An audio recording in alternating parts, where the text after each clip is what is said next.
ان کا جینا مشکل کر دیا ہے. ان کی کہیں داڑھی ہوتی جا رہی ہے, کہیں ٹوپی اٹھا دی جا رہی ہے, کہیں بیٹیوں کے چہرے سے برقعے اتارے جا رہے ہیں, کہیں مسجدوں کا مینارہ توڑا جا رہا ہے, کہیں قبرستان کو کھودا جا رہا ہے.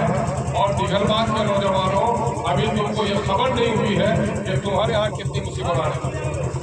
اگر اس مصیبت کا احساس ہوتا تو یہ سامیانہ کے اندر کی بھیڑ نہیں, یہ چلچلاتی دھوپ نہیں, اوپر سے آسمان سے بجلی گرے اور اپنی شریعت کی حفاظت کے لیے آ جاؤ تو اللہ کے شہادت کی موت ملے گی, اس سے بابرکت موت نہیں ملے گی. اس وقت تم کو کہ تم کو کیا حالات تھا, کیونکہ ہمارا علاقہ ابھی کشن میں کوئی ناچ تماشا آ جائے, یہ تو کوئی بمبئی کا فلمی اداکار آ جائے, راستے میں جگہ نہیں ملے گی.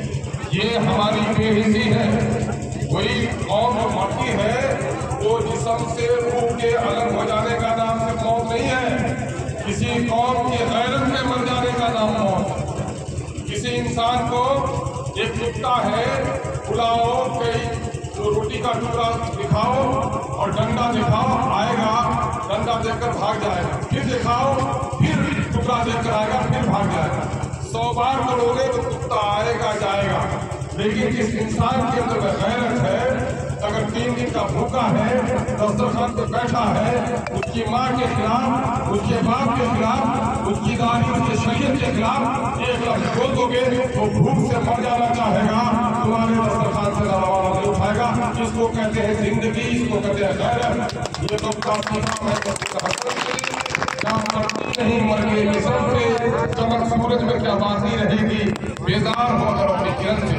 جس قوم میں غیرت نہیں ہوگی, دنیا میں وہ قوم کبھی عزت کے ساتھ نہیں جی سکتی. یہ تحریک جو اٹھی ہے, یہ کالا قانون دیگرباغ کے جلسے سے ختم نہیں ہونے جا رہا ہے, کشنگن کے جلسے سے ختم ہونے نہیں جا رہا ہے. لیکن خدا کی قسم میرے نوجوانوں, ملت کے جگر کے ٹکڑوں, غیرت مند مسلمانوں, انصاف پسند ہندو, کمر کر کشنگن سے آواز اٹھے گی تو یہ آواز دور تک جائے گی کہ پوری ملت بے چین ہے, سڑک پر آ گئی ہے. اور مسلمانوں کو تمہیں یقین دلاتا ہوں کہ قرآن مجید نے کہا ہے وَأَنْتُمُ الْأَعْلَوْنَ إِن كُنتُم مُؤْمِنِينَ, دنیا میں تم غالب رہو گے, سب یہ ہے کہ تم تو آپ کی نمازیں ہی صرف نہیں, داڑھی کی طول ہی نہیں, ٹوپی کی اونچائی ہی نہیں, مسجدوں کا مینارہ ہی نہیں, اگر اس ملک میں شریعت نہیں بچے گی, نہ آپ کی داڑھی بچے گی, نہ آپ کی ٹوپی بچے گی, نہ بیٹیوں کے پیشانی پہ برقع بچے گا, نہ آپ کی شریعت بچے گی. اس لیے اگر لڑائی لڑنی ہے تو گویا یہ وقت آ گیا ہے, ذرا مڑ کر دیکھو پیچھے کی طرف. جب سے مودی گدی پر بیٹھا ہے, قتل تو ہمیں بہت سارے لوگوں نے کیا. کسی کے بیٹے نے شرارت کی بات کرتا کہ نہیں بچہ تو بدتمیز ہو گیا, کسی کا نوکر میرا کھیت کھڑا دیا, لیکن جب خود مالک ہی تلوار لے کر نکلا ہے, اس کا نام مودی ہے.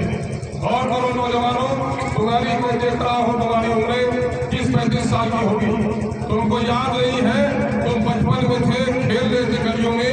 یہ غیرت مند جو 60-70 سال کی عمر کے ہیں, ان کو چاہیے کہ اپنے بچوں کو یہ سنائے کہ 2002 میں گجرات میں گودھا میں ماں کے سامنے میں بیٹی کی عزت لوٹی گئی. معلوم ہے کہ نہیں ہے؟ باپ کے سامنے میں بیٹے کے سینے پہ گولی چلائی گئی, دودھ پیتے بچوں کو آگ میں پھینکا گیا, ماں کے سکم کو چیرا گیا, سکم کے اندر کے بچے کو باہر پھینکا گیا. یہاں سے دل نہیں پڑا تو کتا بھی کتیا سے, کئی کتا ایک ساتھ رشتہ نہیں جوڑتا, لیکن بلقیس بہن ابھی بھی زندہ ہے, جس کے ساتھ 10-11 لوگوں نے اجتماعی طور پر جلا کیا, جنابی جبر کیا. وہ بلقیس آج بھی روتی ہے, سولان کی پھوٹی ہوئی آنکھوں کی تصویر تم نے دیکھی ہوگی, لیکن آج وہ بلقیس جس کے ساتھ جن لوگوں نے جنابی جبر کیا ہے, کوئی بھی غیرت مند آدمی, اس کا مذہب کچھ بھی ہو سکتا ہو, وہ سڑک سے پانی پانی ہو جائے گا. لیکن یہ بے شرم مودی سرکار نے ان زانیوں کے گلے پر پھول مالا ڈالنے کا کام کیا. معلوم ہے کہ نہیں ہے؟ ان بے شرموں کے